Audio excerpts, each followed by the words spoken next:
Assalamualaikum warahmatullahi wabarakatuh. Selamat bertemu kembali. Selamat datang di channel pembelajaran hari ini. Nah, pada pertemuan kemarin kita telah membahas mengenai senyawa karbon yang berpuasat pada alkohol dan ester. Nah, pada pertemuan hari ini kita akan membahas tentang aldehid dan keton. Dalam pertama adalah aldehid. Kita akan membahas tentang tata nama aldehid, isomer aldehid, sifat-sifat aldehid, pembuatan aldehid, dan kegunaan aldehid. Kemudian pada keton kita akan membahas tata nama keton, isomer keton, pembuatan keton, sifat-sifat keton, dan kegunaan keton. Nah, yang pertama adalah tata nama aldehid.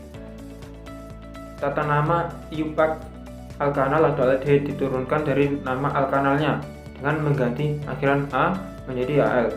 Contohnya seperti berikut: 3-metilpentana menjadi 3-metilpentanal. Kemudian tata nama trivial. Tata nama trivial aldehid diturunkan dari nama trivial asam karboksilat, yaitu dengan menghilangkan kata asam dan mengganti akhirannya menjadi at menjadi kata aldehid. Contohnya sebagai berikut: asam karboksilat dan aldehid. Asam format menjadi formalindehid. Asam asetat menjadi asetaldehid. Asam butirat menjadi butyraldehid. Nah, selanjutnya adalah isomer aldehid. Isomer aldehid ada dua, yaitu isomer kerangka dan isomer gugus fungsi. Menurut isomer kerangka terjadi karena ada dua tidak adanya cabang serta perbedaan letak cabang. Butanal mempunyai dua isomer, yaitu butanal dan 2-metilpropanal. Kemudian isomer gugus fungsi. Gugus fungsi aldehid berisomer gugus fungsi dengan alkanol. Isomer gugus fungsi aldehid dan alkanon mempunyai rumus umum, yaitu DN-H2NO. Nah, selanjutnya adalah sifat-sifat aldehid. Aldehid mempunyai 6 sifat, yaitu pertama, merupakan senyawa polar, mudah larut dalam air, menaruhkan senyawa polar dan polar, tidak mempunyai ikatan hidrogen, titik didihnya lebih tinggi jika dibandingkan dengan senyawa karbon yang massa relatifnya lebih sama. Keenam, dapat mengalami reaksi adisi, oksidasi, polimerisasi, dan autoredoks, serta dapat bereaksi dengan pX5 dan halogen. Contohnya sebagai reaksi berikut. Selanjutnya adalah pembuatan aldehid. Pembuatan aldehid ada dua, yaitu oksidasi alkohol primer dan reduksi asam karboksilat.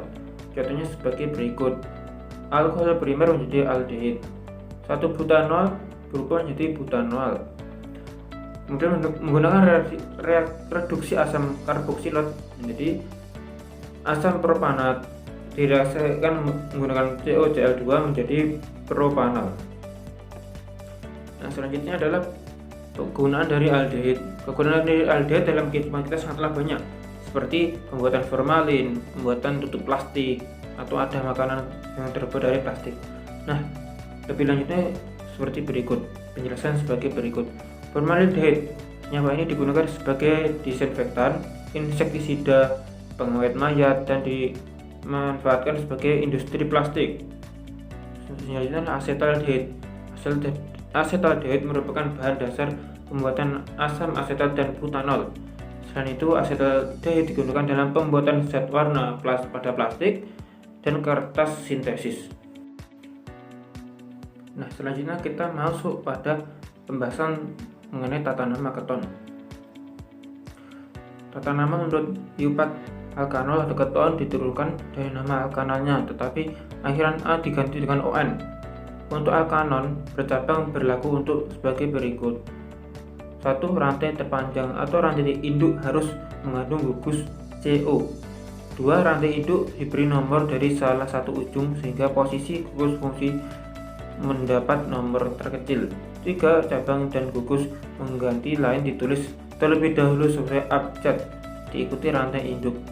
Posisi rantai induk diberi awalan angka, contohnya sebagai berikut: 3, 5 dimetil, 4 oktanon. Selanjutnya adalah tata nama trivial. Nama trivial keton yaitu alkil keton. Gugus alkil ditulis secara terpisah diakhiri kata keton, contohnya sebagai berikut: dimetil keton dan etil metil keton. Nah, selanjutnya adalah isomer keton. Isomer Isomer kerangka keton yaitu isomer kerangka yang terjadi karena ada atau tidak adanya cabang serta jenis cabang. Contohnya sebagai berikut, yaitu 2-pentanon dan 3-metil 2-butanon. Selanjutnya adalah isomer posisi.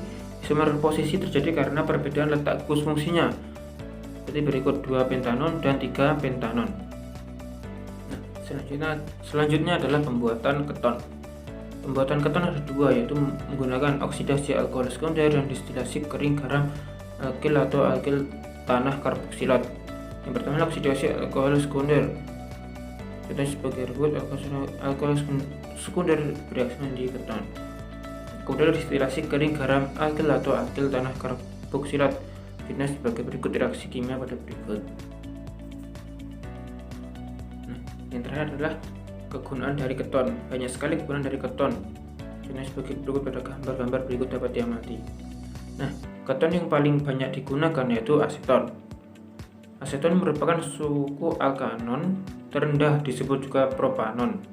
Aseton digunakan sebagai pelarut senyawa organik, terutama untuk melarutkan beberapa macam plastik dan gula gas etuna. Yang terakhir adalah aseton juga digunakan sebagai thinner atau digunakan sebagai pembersih cat pada kuku.